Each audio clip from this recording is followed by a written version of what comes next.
Hi, Miss Sherry here again. I will be reading to you today from the Jesus Storybook Bible. And the story I'm reading to you today can also be found in Luke chapters 1 and 2. The title of this story is He's Here. Everything was ready. The moment God had been waiting for was here at last.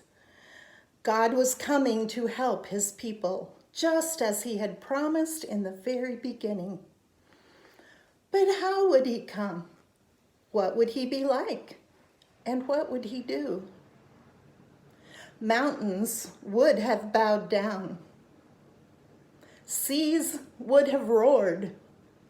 Trees would have clapped their hands. But the earth was silent. As silent as snow falling, he came in. And when no one was looking, in the darkness, he came.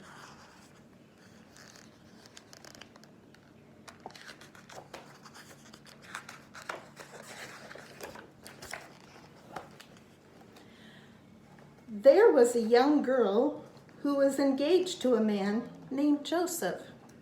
Now, Joseph was the great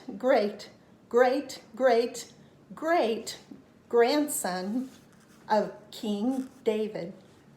One morning, this girl was minding her own business when suddenly a great warrior of light appeared right there in her bedroom. He was Gabriel, and he was an angel, a special messenger from heaven. When she saw the tall, shining man standing there, Mary was frightened. "You don't need to be scared," Gabriel said. "God is very happy with you." Mary looked around to see if perhaps he was talking to someone else. "Mary," Gabriel said, and he laughed with such gladness that Mary's eyes filled with sudden tears. "Mary, you're going to have a baby. A little boy. You will call him Jesus. He is God's own son. He's the one. He's the rescuer. The God who flung planets into space and kept them whirling around and round. The God who made the universe with just one word. The one who could do anything at all was making himself small and coming down as a baby. Wait, God was sending a baby to rescue the world? But it's too wonderful, Mary said, and felt her heart beating hard. How can it be true? Is anything too hard or too wonderful for God? Gabriel asked. So Mary trusted God more than what her eyes could see, and she believed. "I am God's servant," she said.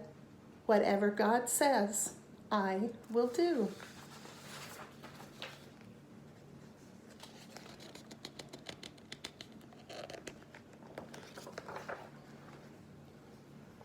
Sure enough, it was just as the angel had said. 9 months later, Mary was almost ready to have her baby. Now, Mary and Joseph had to take a trip to Bethlehem, the town that King David was from. But when they reached the little town, they found every room was full. Every bed was taken. "Go away," the innkeepers told them. "There isn't any place for you." Where would they stay? Soon Mary's baby would come. They couldn't find anywhere except an old, tumble-down stable. So they stayed where the cows and the donkeys and the horses stayed.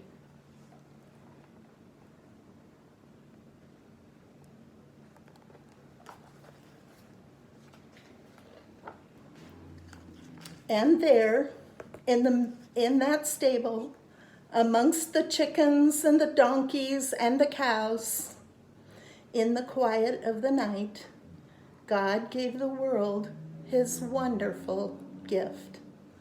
The baby that would change the world was born, his baby son. Mary and Joseph wrapped him up to keep him warm. They made a soft bed of straw and used the animal's feeding trough as his cradle.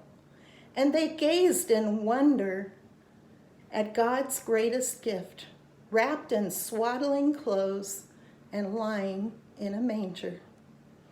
Mary and Joseph named him Jesus, Emmanuel, which means God has come to live with us.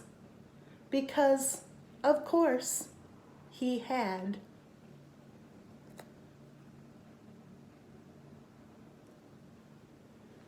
Thank you for listening. I hope you enjoyed the story.